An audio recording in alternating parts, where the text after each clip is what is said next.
Medina നഗരം, ചൂടുള്ള മരുഭൂമി, വെള്ളം വളരെ വിലപിടിപ്പുള്ളൊരു വസ്തു. അവിടെ ഒരു കിണറുണ്ടായിരുന്നു, ബീർ റൂമ എന്ന കിണർ. പക്ഷേ അത് ഒരു യഹൂദിയുടെ ഉടമസ്ഥതയിലായിരുന്നു. അവൻ വെള്ളം വലിയ വിലയ്ക്ക് വിറ്റു.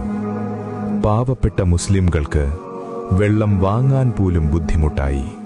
ഒരു ദിവസം നബി സല്ലല്ലാഹു അലൈഹി വസല്ലം പറഞ്ഞു, ആരെങ്കിലും ഈ കിണർ വാങ്ങി മുസ്ലിംകൾക്ക് നൽകുകയാണെങ്കിൽ അവന് സ്വർഗം ലഭിക്കും.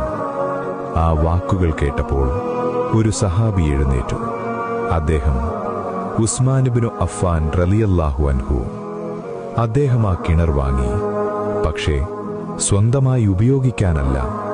അദ്ദേഹം പറഞ്ഞു, ഇതിനി എല്ലാവർക്കും ഉപയോഗിക്കാം. അന്നു മുതൽ മദീനയിലെ ദരിദ്രർക്കും യാത്രക്കാർക്കും കുട്ടികൾക്കും ആ കിണറിൽ നിന്ന് വെള്ളം സൗജന്യമായി ലഭിച്ചു. ഒരു കിണർ, ഒരു ദാനം, പക്ഷേ അത് ഒരു നഗരം രക്ഷിച്ചു. ഇന്നും ആ കിണർ മദീനയിൽ നിലകൊള്ളുന്നു. ആ ദാനം ഇന്നും ഉസ്മാൻ റളിയല്ലാഹുവിന്റെ നന്മകളിൽ ചേർക്കപ്പെടുന്നു. ഇതാണ് സദഖ ജാരിയ, മരിച്ചാലും നന്മ അവസാനിക്കാത്ത ദാനം. ഇന്ന് നമ്മൾ ചോദിക്കേണ്ട ഒരു ചോദ്യം: നമ്മൾ മരിച്ച ശേഷം നമ്മുടെ പേരിൽ നന്മ തുടരുന്ന എന്തെങ്കിലുമുണ്ടോ? ഈ റമളാനിൽ ഒരു ചെറിയ ദാനം പോലും നമ്മുടെ നിത്യസ്വർഗത്തിലേക്കുള്ള വഴിയാകാം.